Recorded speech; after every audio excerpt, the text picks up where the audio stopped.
Massive truck fire sees Auckland motorway closed. How our emergency departments are faring under pressure. And despite troubles, Mount Ruapehu keeps its cool for the next ski season. Te Maria, I'm Sherry Kinnear, and these are the latest New Zealand Herald headlines. A chemical truck has been completely gutted by flames on Auckland's southern motorway this morning, causing evacuations and motorway closures. The fire started just north of the northbound Papakura on-ramp just before 3 a.m. People in homes on Harbourside Drive adjacent to the motorway are being asked to stay put, while Fire and Emergency has evacuated some homes with assistance from police. Some of the explosions were massive flying fire projectiles were getting thrown into our front lawn. Never seen or felt it. So, you know, the whole upstairs of the house is hot as against the windows when it was happening. The explosions you could feel from across the road, the heat and the impact.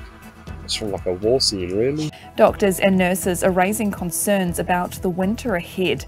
Ambulances are being diverted as under-pressure emergency departments in Auckland struggle to cope. At the same time, staff vacancies and large numbers of sick people have forced Dunedin Hospital to postpone some planned care. The College of GPs medical director says general practice needs to be better supported to avoid patients ending up in EDs.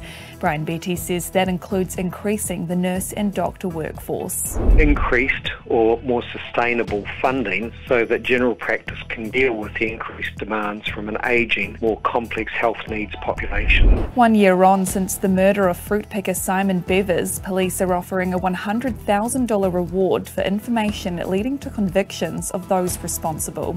The 56-year-old's body was found at Eden's Road fruit orchard near Nelson in the tent that he was staying in. Police say several workers remain persons of interest, including one whose coat Bevers' blood was found on. The investigation hasn't yet found a motive, nor has the murder weapon ever been recovered. The reward is in place until the end of May. The ski company operating on Mount Ruapehu will soon be selling winter season passes. Snowed under by $45 million worth of debt, Ruapehu Alpine lifts went into voluntary administration last year. The company received loans totalling $10 million from the government and ANZ to enable summer work to be done to prepare for winter.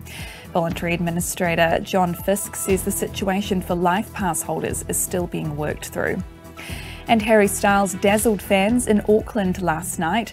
The former One Direction star hadn't performed here since 2017, this time treating fans to highlights from his 3 studio albums. He confirmed he'd taken part in the census and also addressed the crowd in Te Reo Māori more than once. And those are the latest New Zealand Herald headlines. For more stories and to stay up to date, head to nzherald.co.nz. Kia pai te rā. Thanks for checking out our YouTube channel. To stay up to date with all the latest news from the New Zealand Herald, click the subscribe button below or check out one of the videos here, and head over to nzherald.co.nz for more details on these stories and more.